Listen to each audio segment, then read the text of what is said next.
반갑습니다. 네, W 공동체 여러분, 5월 첫째 주일 주일 순모임 쉐어링 가이드 영상 함께 나누도록 하겠습니다.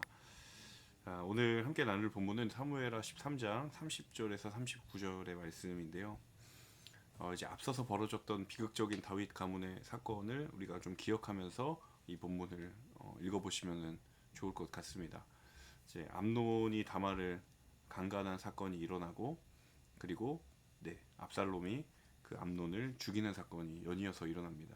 그리고 압살롬은 그곳을 떠나게 되는, 이제 도피하는 그런 장면이 나오는데요. 제가 본문을 보시면 아시겠지만 그 모든 일을 치밀하게 계략적으로 이렇게 뒤에서 좌지우지했던 사람 중에 한 명이 요나답이라고 하는 인물이 나옵니다. 그래서 오늘 이제 나눌 첫 번째 질문이 그 요나답에 관한 이야기를 함께 보게 될 텐데요. 암논에게는 친구이기도 하고, 그리고 또 한편으로는 이제 사촌지간의 인물이기도 한 이 요나답. 그는 굉장히 지혜롭고 슬기로웠던 인물로 그렇게 성경이 전하고 있습니다.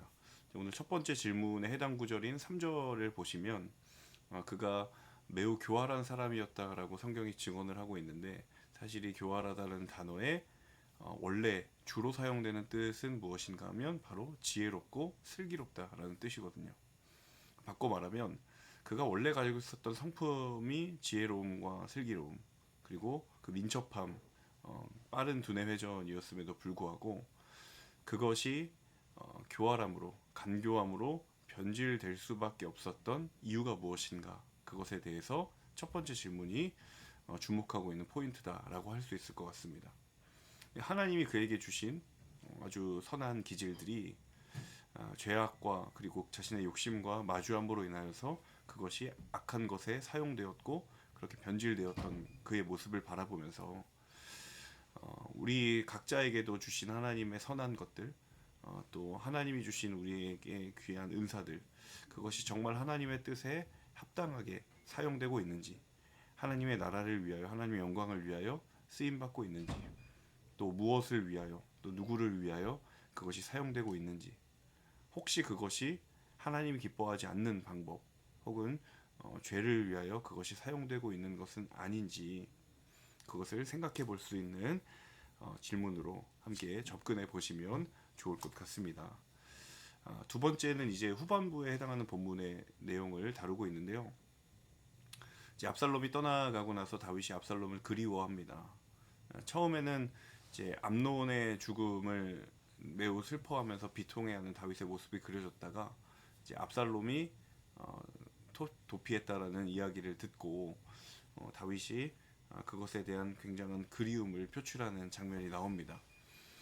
사실은 다윗 자체가 이미 하나님 앞에서 엄중한 죄를 저질렀던, 그리고 그 죄로부터 아직 회복되지 못한, 온전히 회복되지 못한 다윗이었기 때문에 사실 암논과 그리고 압살롬을 대해서 그가 영적인 권위를 가지고 그 죄의 상황들을 풀어나가야 했던 부분들을 풀지 못했던 다윗의 연약한 부분들을 보게 됩니다. 사실은 다윗이 감정적인 그리움이나 안타까움을 표하기보다 지금 이 상황에 벌어져 있는 죄가 얼마나 심각한 것인지, 그리고 이 가문, 하나님이 주인 되시는 이 다윗 왕과의 그 죄악의 문제가 얼마나 심각한 것인지를 직시하고 그것을 해결했어야 함에도 불구하고 그것을 온전히 해결하지 못한 채 시간이 흐름에 따라 연이어서 비극적인 사건들이 발생되는 장면을 보게 되는 것이죠. 다윗이 먼저 다루어야 했고 먼저 매듭을 풀어야 했던 것은 무엇인가 하면 아들을 향한 그리움과 어떤 상실의 안타까운 마음이었어야 했던 것이 아니라 자신의 가문에 뿌리 깊게 뿌리 내려져 있는 그 죄에 대한 분명한 회개와 돌이킴이 먼저 선행됐어야 했었던 것이다 라는 것을 성경이 이야기해주고 있는 것이죠. 그래서 두 번째 질문 가운데 우리가 눈여겨보아야 될 부분은 이 죄라고 하는 것의 이 무서운 속성이 무엇인가. 죄는 우리로 하여금 문제를 직시하지 못하고 그 문제를 해결할 만한 그러한 방법들을 찾지 못하도록 우리의 영적인 눈을 그리고 우리의 귀를 어둡게 하는 속성이 있다라는 것을 이 질문을 통해서 우리가 발견하게 되는 것이죠.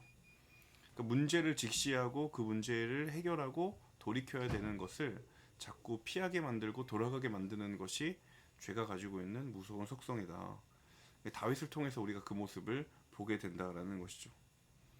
다윗도 어떻게 보면 아들의 아버지였기 때문에 그 아들에 대한 상실감에 대해서 안타까워하고 그리워하는 것은 굉장히 일리 있는 반응일 거라고 생각을 할 수 있겠지만 그 이면에 담겨져 있는 죄의 근본적인 문제를 해결하지 못한다면 그것은 그저 죄를 그냥 한켠에서 덮고 마는 그런 합리화와 정당화 그 이상도 그 이하도 아니다라는 것을 성경이 분명하게 이야기해주고 있다는 것이죠. 그러니까 죄의 문제는 짚고 넘어가야 하고 해결해야 될 것이지 시간이 흐른다고 해서 그것이 자연스럽게 해결되는 문제가 아니라는 것을 이 다윗의 연약하고 어리석은 모습을 통하여서 성경은 우리에게 질문을 던진다라는 것이죠. 그래서 두 번째 이 단락은 이 다윗의 모습 속에 없었던 것이 무엇인가 그리고 필요했던 것이 무엇인가를 생각하시면서 우리의 모습에도 그것을 적용해 볼 수 있고 우리의 모습을 비추어 볼 수 있는 질문으로 그렇게 같이 순모임을 나눠보시면 좋을 것 같습니다.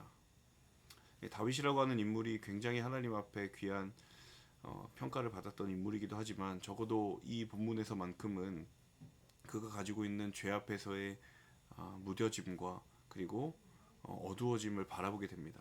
그것은 누구나 그 앞에서 예외일 수 없다라는 것을 성경이 분명히 경고하고 있는 것이죠. 죄라고 하는 이 주제 자체가 사실은 우리의 나눔에 조금 어떻게 때로는 무거운 주제일 수도 있겠습니다만 그럼에도 불구하고 이것은 우리가 반드시 짚고 넘어가야 되는 문제다라는 사실을 기억하시면서 또 이번 주일 순모임 가운데에 말씀을 통해 함께 우리의 잠든 영혼이 깨어나는 그런 시간이 될 수 있기를 간절히 소망합니다.